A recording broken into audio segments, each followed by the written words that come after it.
If you would like to get your song reviewed, dear listener, there's the Filthy Capitalist option. As Sori says, 125 gets you straight to the head of the line. You don't have to be a part of the alliance. You don't have to be part of the group. Wait a minute. And the biggest thing is you don't have to wait. You hop, skip, and jump right in front of everybody. 125 gets you there. You do that 3 times, and you get mashed down to the $75 rate for perpetuity. Yes! Also, there is a band review option. So if you've got a band and you're trying to get your band some exposure, hit me up at vinsori@gmail.com, and I'll show you the details about how to pull that off. You can also jump on Patreon, and there is a option on the tiers to be able to get your band reviewed. Yep. Obviously, we can't lie to you, so we can't guarantee a positive review. Get what you get. It's just rubbish. Rubbish. Rubbish. That's British for garbage. My favorite is the community option. $1 at the gate gets you in a Patreon. You get to join an alliance. The alliance joins their points together, and that helps determine what songs that we do. The alliances hang out on Discord. Message me on Patreon to get the link. And they do all kinds of other cool things. They do Minecraft, Dungeons and Dragons. Yeah. It's really a community within the community. Anybody can go on the village, facebook.com/Vin and Sori. There's 160,000+ people on the channel. What's cool about the Discord is that it offers a real opportunity for community connection, friendship, that type of thing. And it's on Discord, so if you're not a Facebook person, it's for you. You start off at $1. Right. Plus you get exclusives. Sori and I are working on a song. So the first 15 seconds of that was on Patreon. Also, at $15 tier and above, when we actually debut the video, they're going to be there live with us. There you are, dear listener. Buy our merch. Buy our merch indeed, a child shall lead them. To buy our merch. Yes, dear listener, yes, dear listener, yes, dear listener. We've got people talking about their favorite weapons of war in the chat. All right. Well, my favorite weapon of war is a guitar, dear listener. All right, check it out. Being wielded by these 3 individuals. warriors of music. This band right now, I gotta tell you guys, I'm not lying to y'all. This is the hottest band out right now. The Warning is the hottest band out right now. Here are these 3 Latin ladies killing shit. I just wanted to share, and then we're gonna go into the song. We have The Warning, Hell You Call a Dream. Uh-oh. Comments. This is for DJ Mike Franco, who says, I never make comments, but since 2021, I have always loved Vin and Sori's channel. I support them any way I can. The next song is Hell You Call a Dream by The Warning, song from 2023, just released just yesterday. Enjoy. Much love from this Brooklyn boy. Shout out to Franco. Brooklyn Sound, watch his face!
yet. Hopefully we're in good shape. These girls get better and better just as they get older and older. It's unbelievable.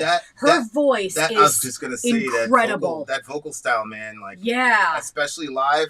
And the thing is, like, it's like kind of like deep and like got a like kind of raspy, semi-masculine, but then she goes feminine too and goes up. Like, it's just she's got a giant range. Yeah, wow. Unbelievable. She's and the one on the drums was smiling when she was drumming. Like, I love seeing people love what they're doing. Yeah, that's I don't know how anybody could not cheer for this band and want to see them mega successful. Yeah.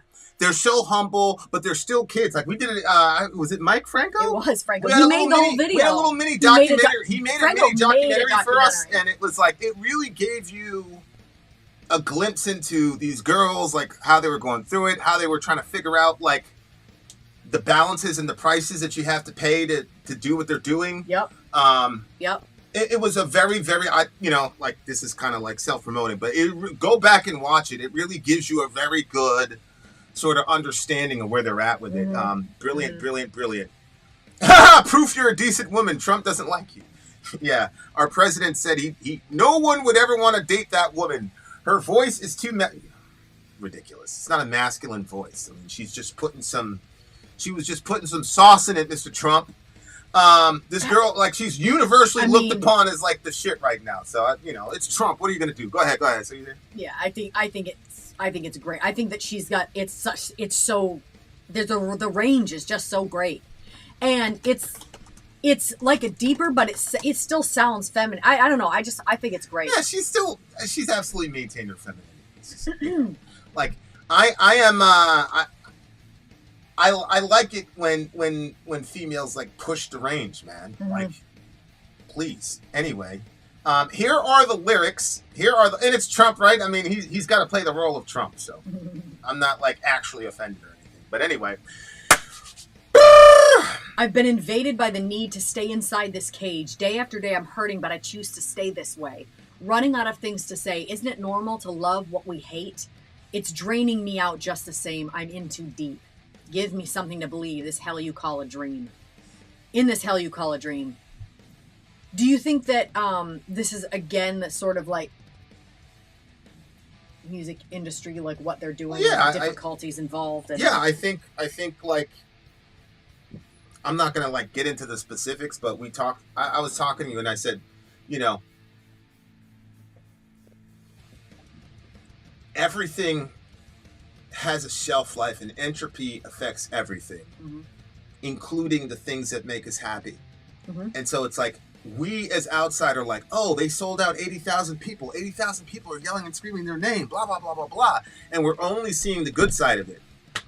But there's a bad side of it, which is you get locked into a cage with your own whatever. Mm-hmm. I remember, Maine's a small, the entire state is a small town, so everybody knows everybody. And so, like, I used to go to Walmart and, like, oh, Vin, what's up, man? Blah, blah, blah, blah, blah. So I started, back in the day, Walmart was 24 hours. So I just started shopping at 2 a.m. Mm-hmm. I just get out there, too, get all my shopping done because I didn't want to meet anybody. And then stuff started happening. I always thought that was funny that you were the one that did the grocery shopping. Yeah, I did all the grocery. This is before Vinny and I were together. Stuff started happening. I started getting published in the newspaper. I got the news, blah, blah, blah, blah. And it was just impossible. And I'm just like, I'd stay in my house. Like, I was always like indoors. Like, I would not go outside and just hang out unless I was doing ministry shit.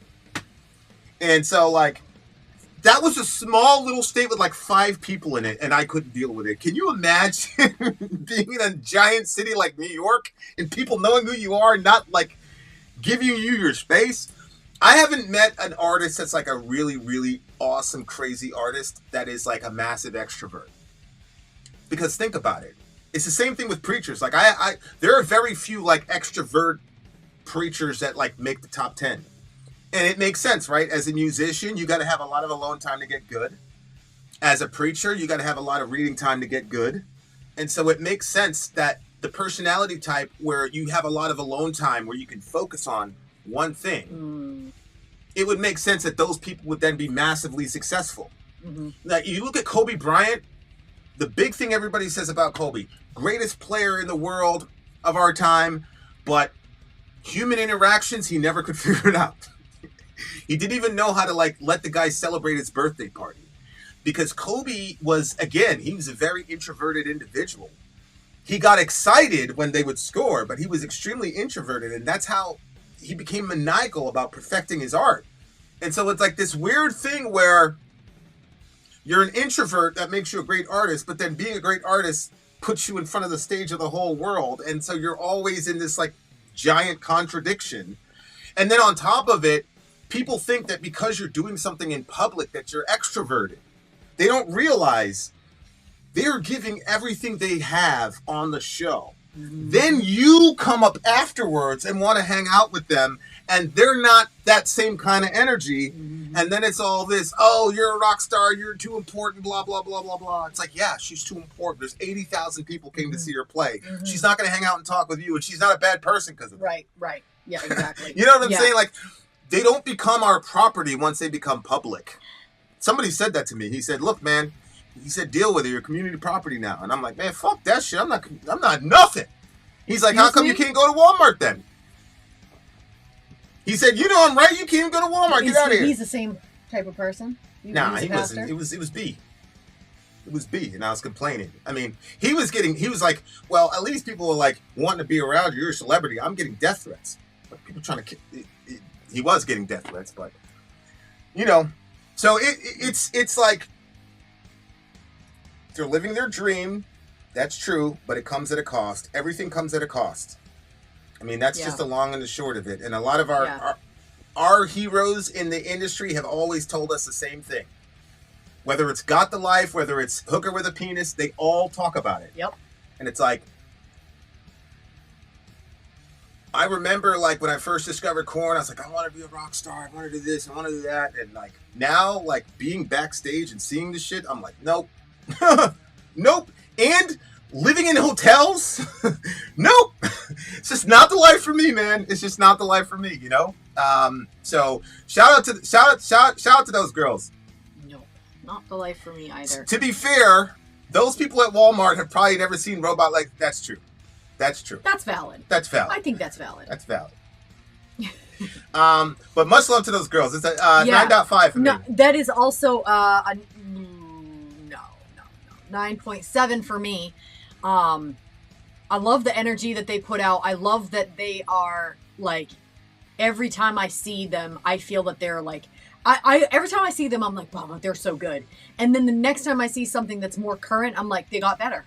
And that to me is just unbelievable that they just keep getting, and I feel like that she's bringing something new while pulling something old also. Just really great. It has the sort of, like rock vocal style. I love it.